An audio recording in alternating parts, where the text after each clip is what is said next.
ஒரு நிமிஷம் உங்கள் வாழ்க்கையோட ஸ்னூஸ் பட்டனை தட்டி தட்டி முக்கியமான ஒரு அலாரத்தை நீங்கள் கேட்காமலே விட்டுட்டீங்களா?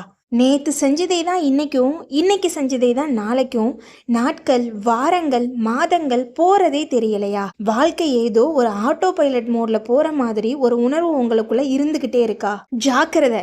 ஏன்னா ஆட்டோ பைலட்டில் போகிற வண்டி நாம் நினைக்கிற இடத்துக்கு போகாது. அது மெதுவாக ஒரு பாலத்தை நோக்கி போயிட்டு கூட இருக்கலாம். நம்மள பல பேர் நம்ம வாழ்க்கையோட ஸ்டியரிங்கை நம்ம கையில் வைக்காம தூக்கத்தில் தான் இன்னும் வரைக்கும் வண்டி ஓட்டிக்கிட்டு இருக்கோம். இன்னைக்கு நான் உங்களை உலுக்கி எழுப்ப போகிறேன். நம்ம வாழ்க்கையை நாமளே அறியாம வீணடிச்சுக்கிட்டு இருக்கோம் அப்படிங்கிறதுக்கான 11 அபாய அறிகுறிகளை பத்தி தான் பார்க்க போறோம். இது வெறும் லிஸ்ட் இல்லைங்க, இது ஒரு செக்லிஸ்ட். நான் சொல்ல போற ஒவ்வொரு பாயிண்ட்டையும் கேளுங்க, உங்களுக்கு அது பொருந்துதான்னு நேர்மையா யோசிச்சு பாருங்க. குறிப்பா 7வது அறிகுறியிலிருந்து கடைசி வரைக்கும் இருக்கிற அறிகுறிகள் இருக்கே, அது நம்ம கிட்ட இருக்கிறதே நமக்கு தெரியாது. அதுதான் ரொம்ப ரொம்ப ஆபத்தானதும் கூட. அந்த கடைசி சில அறிகுறிகளை தெரியாம நீங்க இந்த வீடியோ விட்டு போனீங்க அப்படின்னா நீங்க பாதி உண்மையை மட்டுமே தெரிஞ்சுட்டு போறீங்கன்னு அர்த்தம். அதனால வீடியோவை கடைசி வரைக்கும் ஸ்கிப் பண்ணாம பாருங்க. முடிஞ்சா ஒரு நோட் ஒரு பேனா எடுத்துக்கோங்க. ஏன்னா இது வெறும் வீடியோ இல்ல, இது உங்களுடைய வாழ்க்கைக்கான ஒரு ரியாலிட்டி செக். உங்க வாழ்க்கையை ஸ்கேன் பண்ண நீங்க தயாரா இருக்கீங்களா? அப்போ வாங்க, இந்த வீடியோ முடியும் போது நீங்க உங்க வாழ்க்கையோட டிரைவர் சீட்ல முழு கட்டுப்பாடோட உட்கார்ந்துருப்பீங்க. வீடியோக்குள்ள போறதுக்கு முன்னாடி நம்மளுடைய சிந்திக்க சில நிமிடம் சேனலை சப்ஸ்கிரைப் பண்ணிட்டு வீடியோவை தொடர்ந்து பாருங்க. வாங்க இப்ப இந்த பயணத்தை ஆரம்பிக்கலாம். அறிகுறி 1, அடிக்கடி பாத்ரூம் போறது. உங்களுக்கு தெரியுமா, நீங்க அடிக்கடி பாத்ரூம் போறது கூட உங்க வாழ்க்கை வீணாவதுக்கு ஒரு அறிகுறியா இருக்கலாம். என்னடா இவ சொல்றா, பாத்ரூம் போறதுக்கும் வாழ்க்கை வீணாவதுக்கும் என்ன சம்பந்தம் அப்படின்னு தானே நினைக்கிறீங்க? கண்டிப்பா சம்பந்தம் இருக்குங்க. பாத்ரூம் போறதுல என்னதான் தப்பு இருக்கு அப்படின்னு சொல்லி நீங்க கேட்கலாம். ஆனா தப்பு பாத்ரூம் போறதுல இல்ல, ஏன் போறோம் அப்படிங்கிறதுல தான் இருக்கு. ஒரு முக்கியமான வேலை செஞ்சுக்கிட்டு இருக்கும் போதும் கவனம் சிதறும் போதும் கொஞ்சம் போய் ஃப்ரெஷ் ஆயிட்டு வரலாம் அப்படின்னு சொல்லிட்டு பாத்ரூம் போறது இல்ல அப்படின்னா ஒரு கஷ்டமான சூழ்நிலையிலிருந்து தப்பிக்கிறதுக்காக பாத்ரூம்ல போய் உட்கார்ந்துக்கிறது. இந்த தப்பித்தல் மனநிலை தான் இங்க பிரச்சனையே. நம்மளோட செல்போனை எடுத்துக்கிட்டு பாத்ரூம்குள்ள போய் அதை நோண்டிக்கிட்டு நேரத்தை செலவழிக்கிறோம். இந்த பழக்கம் உங்களுக்கு இருக்குதா அப்படின்னு சொல்லி யோசிச்சு பாருங்க. இது சின்ன விஷயம் மாதிரி தெரியலாம், ஆனா இந்த சின்ன சின்ன தப்பித்தல்கள் தான் பெரிய பெரிய காரியங்களை சாதிக்க விடாம தடுக்குது. அதனால அடுத்த முறை பாத்ரூம் போகும்போது யோசிச்சு பாருங்க, நிஜமாவே அவசரமாவ தான் போறீங்களா இல்ல தப்பிக்கிறதுக்காக தான் போறீங்களா அப்படின்னு. அறிகுறி 2, காலையில் குறிப்பிட்ட நேரம் எழ முடியாமல் இருப்பது. காலையில 5 மணிக்கு எழும்பணும் அப்படின்னா வாழ்க்கையில வெற்றி பெறலாம் அப்படின்னு சொல்லிட்டு நிறைய பேர் சொல்லி கேட்டிருப்போம். ஆனா உண்மை என்ன தெரியுமா, நீங்க 5 மணிக்கு எழும்பலனாலும் பரவாயில்ல, ஆனா ஒரு குறிப்பிட்ட நேரத்துக்கு அலாரம் வச்சு அந்த நேரத்துக்கு எழ முடியல அப்படின்னா அங்குதான் பிரச்சனையே ஆரம்பிக்குது. இங்க விஷயம் அதிகாலையில எந்திக்கிறது கிடையாதுங்க, ஒழுக்கம் தான். நீங்க நைட்டு 12 மணிக்கு தூங்கி காலையில 8 மணிக்கு எந்திக்கிறேன் அப்படின்னு முடிவு செஞ்சா கூட அந்த 8 மணிக்கு ஸ்னூஸ் பட்டனை தட்டாம எந்திரிச்சிடணும். எப்போ நாம ஸ்னூஸ் பட்டனை தட்டுறோமோ அப்போவே நம்மளோட மூளை நம்மளோட மனசுக்கு ஒரு சிக்னல் அனுப்புது, என்னால என் கட்டுப்பாட்டிலேயே இருக்க முடியாது அப்படின்னு சொல்லிட்டு. இந்த சின்ன தோல்வி அந்த நாள் முழுவதுமே தொடரும். காலையிலேயே நம்மீது நமக்கே இருக்கும் நம்பிக்கை குறைஞ்சிடும். அந்த நாள்ல பெரிதா எதுவுமே சாதிக்க முடியாது அப்படிங்கிற உணர்வும் வந்துடும். அதனால உங்க அலாரத்தை மதியுங்க. அந்த நேரத்துக்கு சரியா எழுந்து பாருங்களேன். அந்த சின்ன வெற்றி அந்த நாள் முழுவதும் உங்களுக்கு ஒரு புதிய ஆற்றலை கொடுக்கும். அறிகுறி 3, சரியான நேரத்தில் உணவு அருந்தாமல் இருப்பது. பசி வந்தா சாப்பிட போறோம், அதுக்கு போய் நேரம் பார்க்கணுமா அப்படின்னு தானே கேக்குறீங்க? ஆமாங்க, கண்டிப்பா பார்க்கணும். உங்களோட உடல் நலத்துக்கு மட்டும் கிடையாது, உங்களோட வாழ்க்கையோட ஒட்டுமொத்த தரத்துக்குமே சரியான நேரத்துல சாப்பிடுவது ரொம்பவும் முக்கியம். காலையில பிரேக்ஃபாஸ்ட் அவாய்ட் பண்ணிட்டு லஞ்சை 3 மணிக்கு சாப்பிட்டுட்டு நைட்டு டின்னரை அதிகமா சாப்பிடுறது, இது மாதிரி செய்யும் போது நம்மளோட உடலோட உயிரியல் கடிகாரம் குழம்பி போகுது. இதனால உடல் ரீதியா மட்டும் இல்ல, மன ரீதியாவும் நாம பாதிக்கப்படுறோம். நேரத்துக்கு சாப்பிடல அப்படின்னா ஆற்றல் நிலை குறையும், கவனம் சுத்தமா இருக்காது, சின்ன விஷயத்துக்கெல்லாம் கோபம் வரும், வேலையில சரியா கவனம் செலுத்த முடியாது. இப்படி இருக்கும்போது எப்படி நம்மளோட வாழ்க்கையில அடுத்த கட்டத்துக்கு போக முடியும்? சாப்பாடு அப்படிங்கிறது வெறும் பசியை ஆற்றுவதற்கு மட்டும் கிடையாதுங்க, அது நம் உடம்புக்கும் மனதுக்கும் கொடுக்கிற எரிபொருள். அதனால உங்க எரிபொருளை சரியான நேரத்துல நிரப்புங்க. அப்போதான் உங்க வாழ்க்கை வாழ்க்கையோட வண்டி சீரா போகும். அறிகுறி 4, சிறிய விஷயத்திற்கு ஓவராக கோவப்படுவது. டிராபிக்ல உங்களுக்கு முன்னாடி ஒருத்தவங்க போயிட்டாங்க, காஃபில சக்கரை கொஞ்சம் கம்மியா இருக்கு, இது மாதிரியான சின்ன சின்ன விஷயங்களுக்கெல்லாம் எரிமலை போல வெடிக்கிறீங்களா? அப்படின்னா உங்க கோபத்துக்கு காரணம் அந்த சின்ன விஷயம் கிடையாது, வேறு ஏதோ பெரிய விஷயம் உங்களுக்குள்ள இருக்கு. அடிக்கடி சின்ன விஷயங்களுக்கெல்லாம் கோபப்படுறது நம்மளோட மனசுல இருக்கும் ஆழமான அதிருப்தியின் வெளிப்பாடு தான். நம்ம வாழ்க்கையில நமக்கு பிடிச்ச மாதிரி எதுவுமே நடக்கல, நம்மளோட இலக்குகளை அடைய முடியல அப்படிங்கிற ஏமாற்றம்,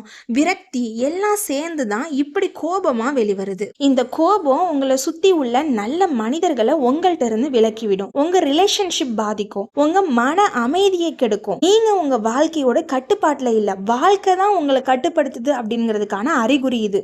அதனால நெக்ஸ்ட் டைம் கோபம் வரும்போது ஏன் கோபம் வருது அப்படின்னு சொல்லிட்டு ஒரு நிமிஷம் யோசிங்க. அந்த உண்மையான காரணத்தை கண்டுபிடித்து சரி செய்ய பாருங்க. அதுதான் உங்க வாழ்க்கையை மீண்டும் நல்ல நிலைக்கு கொண்டு வரும். அறிகுறி 5, தட்டில் இருக்கும் உணவு என்ன என்று கூட தெரியாமல் சாப்பிடுவது. டிவி பார்த்துக்கிட்டே சாப்பிடுறது, இல்ல அப்படின்னா போனை நோண்டிக்கிட்டே சாப்பிடுற பழக்கம் உங்களுக்கு இருக்கா? அப்படின்னா நீங்க சாப்பிடுறது சாப்பாடு கிடையாது, வெறும் குப்பை.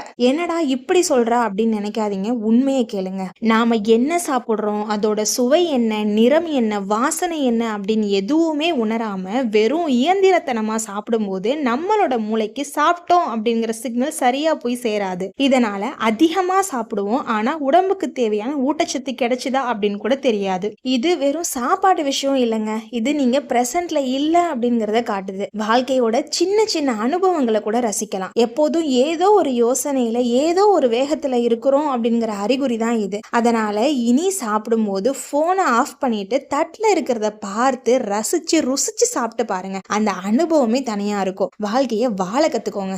அறிகுறி 6, நாளை என்ன தேதி என்று கூட தெரியாமல் இருப்பதும் திட்டமிடாத பயணமும். நாளைக்கு என்ன கிழமை, என்ன தேதி அப்படின்னு சொல்லிட்டு பக்கத்துல இருக்கிறவங்கள அடிக்கடி கேக்குறீங்களா? உங்க வாழ்க்கை ஒரு திட்டமிடாத பயணம் மாதிரி, எங்க போறோம் எதுக்கு போறோம்னே தெரியாம போய்கிட்டு இருக்கா? அப்போ கண்டிப்பா இங்க கவனம் தேவை. தேதி கிழமை மறப்பது அப்படிங்கிறது நினைவாற்றல் பிரச்சனை இல்லைங்க, நமக்கு நாளைக்கு அப்படிங்கிற ஒரு திட்டம் இல்ல, ஒரு இலக்கு இல்ல, ஒரு உற்சாகம் இல்ல என்பதை தான் அதை காட்டுது. ஒவ்வொரு நாளும் ஒரே மாதிரி ஏதோ போறோம் அப்படின்னு போய்கிட்டு இருந்தா தேதி எப்படி நினைவுல இருக்கும்? திட்டமிடாத பயணம், இந்த வார்த்தையை கேட்க நல்லா இருக்கலாம், ஆனா வாழ்க்கையில இது அப்படி ஒண்ணு வேலைக்காகாது. எங்க போறோம் அப்படின்னே தெரியாம ஒரு பஸ்ல ஏறினா நாம போய் சேர வேண்டிய இடத்துக்கு எப்படி போக முடியும்? அப்படிதான் வாழ்க்கையும். Short term goal, long term goal அப்படின்னு எதுவுமே இல்லாம அன்னன்னைக்கு வாழ்க்கைய ஓட்டிக்கிட்டு இருந்தோம் அப்படின்னா நாம எங்க போய் சேருவோம்? யோசிச்சு பாருங்க. உங்க கேலண்டரை எடுங்க, நாளைக்கு என்ன செய்ய போறீங்க அப்படிங்கறத எழுதுங்க. அந்த சின்ன திட்டம் உங்க வாழ்க்கைய பெரிய அளவுல மாற்றும்.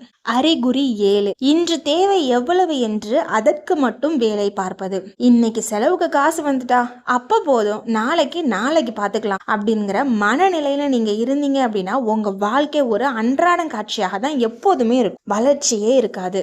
அன்னைக்கு தேவைக்கு மட்டும் உழைக்கிறதுல தவறு இல்லைங்க, ஆனா அதுவே வாழ்க்கை ஆயிடக்கூடாது. இது ஒரு உயிர் வாழும் நிலை மட்டும்தான். நீங்க எப்போதும் வெறும் உயிர் வாழ மட்டும்தான் போராடுறீங்களே தவிர செழித்து வாழ, அதாவது வாழ்ந்து காட்ட மாட்டீங்க.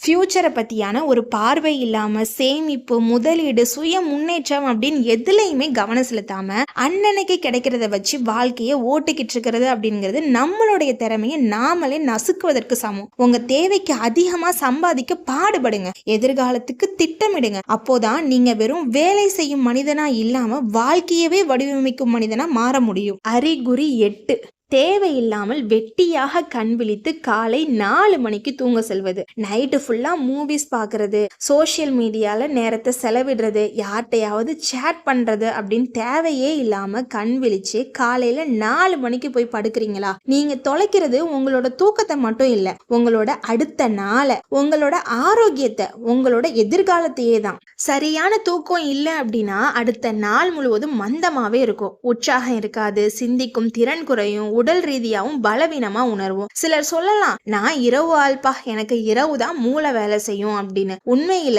அது உங்களுக்கு நீங்களே சொல்லிக்கொள்ற சமாதானம் தான். தேவையில்லாம கண் விழிக்கிறது நம்மளோட நேரத்தை எப்படி நிர்வகிக்கணும் அப்படின்னு தெரியாம அதை வீணடிக்கிறோம் அப்படிங்கிறதுக்கான அறிகுறி. நம்மளோட வாழ்க்கையில ஒரு ஒழுக்கம் இல்ல, ஒரு வழக்கம் இல்ல அப்படிங்கறத அதை காட்டுது. நல்ல தூக்கம் அப்படிங்கிறது ஒரு ஆடம்பரம் இல்ல, அது ஒரு அத்தியாவசியம். நல்ல தூக்கம் தான் அடுத்த நாள புத்துணர்ச்சியாக ஆற்றலுடன் தொடங்க உதவும். அதனால இன்னைக்கு நைட்டு போனை தள்ளி வச்சுட்டு சரியான நேரத்துக்கு தூங்கி பாருங்க. காலையில நீங்களே ஒரு புது மனிதனா உணர்வீங்க. அறிகுறி 9, குறிப்பிட்ட வேலையை செய்து முடிக்காமல் தப்பிக்க தகுந்த காரணம் தேடுவது. இன்னைக்கு மனநிலை சரியில்லை, நேரம் சரியில்லை, இது ரொம்ப கஷ்டம் அப்படின்னு ஒரு வேலையை செய்யாம இருக்கிறதுக்கு அருமையான காரணம் கண்டுபிடிக்கிறதுல நீங்க எக்ஸ்பர்ட்டா அப்படின்னா நீங்க தள்ளி போடுதல் ப்ராக்ரஸ்டினேஷன்ங்கிற ஒரு பெரிய நோயால பாதிக்கப்பட்டிருக்கீங்க. வேலையை தள்ளி போடுறது வெறும் சோம்பேறித்தனம் இல்ல, அது ஒரு தோல்வி பயம். இல்ல அப்படின்னா வெற்றி பயம். வெற்றி அடைஞ்சிட்டோம் அப்படின்னா இன்னும் பெரிய பொறுப்புகள் வந்துடுமோ அப்படிங்கிற பயம். இல்ல அப்படின்னா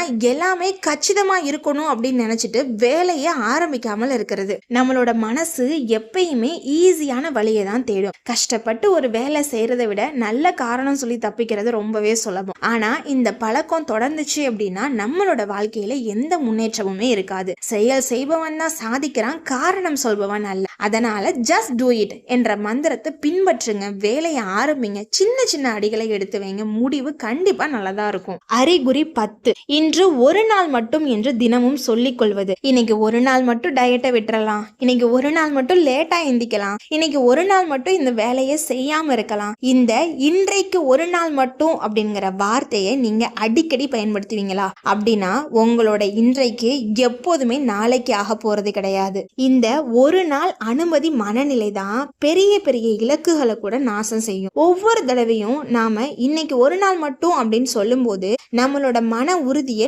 நாமளே சிதைக்கிறோம். நம் மீது நமக்கே இருக்கும் நம்பிக்கையும் கட்டுப்பாடும் இல்லாமலே போயிடும். வாழ்க்கை அப்படிங்கிறது சின்ன சின்ன தீர்மானங்களின் தொகுப்பு தான். அன்னன்னைக்கு நாம எடுக்கிற சின்ன சின்ன முடிவுகள் தான் நம்மளோட எதிர்காலத்தையே வடிவமைக்குது. அந்த ஒரு நாள் என்ற சாக்கு போக்கு உங்களோட எதிர்காலத்தையே பாழாக்குற விஷயம் அப்படின்னு தெரிஞ்சுக்கோங்க. கன்சிஸ்டன்சி தான் வெற்றியோட திறவுகோல். தொடர்ந்து செய்யும் சின்ன சின்ன நல்ல விஷயங்கள் தான் காலப்போக்குல பெரிய வெற்றியை தரும். அதனால இந்த இன்றைக்கு ஒரு நாள் மட்டும் அப்படிங்கிற வார்த்தையை உங்களோட டிக்ஷனரியில இருந்து தூக்கி போடுங்க. அறிகுறி 11, நீங்கள் செய்வது தவறு என்று தெரிந்தும் ஒப்புக்கொள்ளாத மனநிலை. தவறு செய்யறது மனித இயல்பு. ஆனா செஞ்ச தவற இது தவறுதான் அப்படின்னு ஒத்துக்கொண்டு அதுல இருந்து கற்றுக்கொள்ளாம இருப்பதுதான் நம்மளோட வாழ்க்கையை அடுத்த கட்டத்துக்கு போக விடாம தடுக்கிற பெரிய தடையே. நான் செஞ்சதுதான் சரி அப்படிங்கிற அகந்த நம்மளோட வாழ்க்கையோட பெரிய எதிரி. நாம செய்யறது தவறுன்னு தெரிஞ்ச பிறகும் அதை ஒத்துக்கொள்ள மறுப்பது நம்மளோட அறிவையும் வளர்ச்சியையும் நாமளே தடுப்பதற்கு சமம். இந்த மனநிலை இருந்துச்சு அப்படின்னா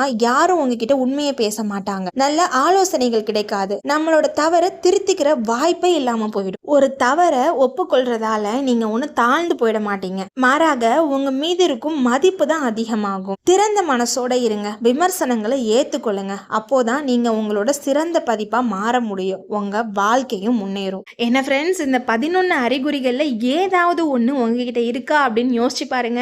இருந்துச்சு அப்படின்னா கவலைப்படாதீங்க. இந்த அறிகுறிகளை தெரிஞ்சுக்கிட்டதே மாற்றத்திற்கான முதல் படிதான். சின்ன சின்ன மாற்றங்களை செய்ய தொடங்குங்க. உங்க வாழ்க்கை கண்டிப்பா ஒரு நல்ல பாதையில போகும். இந்த வீடியோ உங்களுக்கு யூஸ்ஃபுல்லா இருந்திருக்கும்னு நம்புறேன். உங்க கருத்துக்களை கமெண்ட்ல சொல்லுங்க. மறக்காம நம்ம சேனலுக்கு சப்ஸ்கிரைப் பண்ணிக்கோங்க. அடுத்த வீடியோல சந்திக்கிற வரைக்கும் நல்லது செய்யுங்க, நல்லதே நடக்கும். பாய்.